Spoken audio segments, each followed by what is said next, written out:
सारा सच जानने के बाद बहुत ज्यादा गुस्से में था और अब वो उस लड़के से बदला लेना चाहता था। लेकिन रूबी ने उसे किसी तरह से रोक लिया क्योंकि वो जानती थी कि अब वो लोग यहाँ पर महफूज नहीं है। अब उन्हें जल्द से जल्द वहाँ से निकलना था। उसी रात जब वो लोग वहाँ से भाग रहे थे तभी वहाँ बेस कैंप का जनरल पहुँच गया, जिसके साथ वो ऑरेंज लड़का भी था। और अब जाकर उन बच्चों को पता चला कि असल में ये ऑरेंज लड़का भी है तो अपने बाप का ही वफादार। वो ज्यादा से ज्यादा बच्चों को इकट्ठा करके उनकी एक फौज बनाना चाहता था। इसके बाद उसने लियम को अपने काबू में किया और फिर उसे बेरहमी से पीटना शुरू कर दिया। पर तभी रूबी ने कमांडर को काबू में करके उसे खत्म कर दिया, जिसके ठीक बाद उस गोल्डन लड़की ने भी अपनी शक्तियों की मदद से बाकी फौजियों पर हमला बोल दिया। इसके बाद रूबी ने अपने बाकी तीनों साथियों को वापस जाने को कहा, जिसके बाद वो उस ऑरेंज लड़के के सामने अकेली ही खड़ी हो गई। फिर उसने पूरी फौज को काबू में करके उनकी बंदूकें उस लड़के की तरफ तान दी। पर तभी उस लड़के ने दोबारा काबू करके उन सभी को आपस में लड़वा दिया।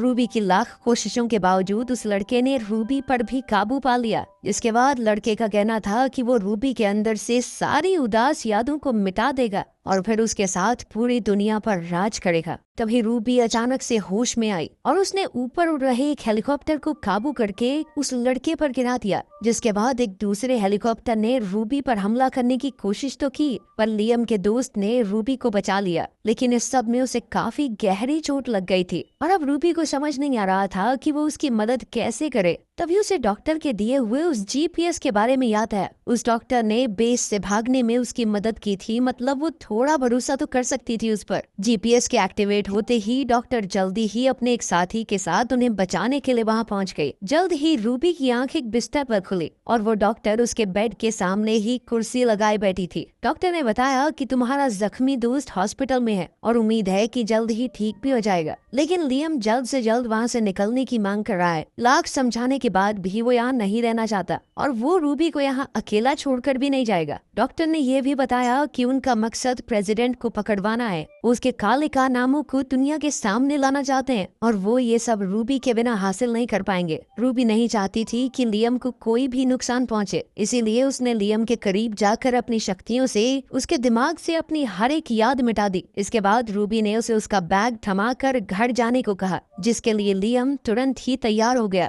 अपने प्यार को उसे भुलाकर जाता देख रूबी की आंखों में आंसू आ गए, लेकिन वो जानती थी कि यही सही है। दूसरी ओर हम प्रेसिडेंट के लड़के को देखते हैं जो अभी तक जिंदा था। इस वक्त वो अपनी आर्मी के सामने खड़ा था जिनको उसने अपने वश में कर रखा था। वहीं रूबी भी उसका सामना करने के लिए पूरी तरह से तैयार थी। यहीं पर मूवी खत्म होती है। Thanks for watching. Don't forget to like and subscribe.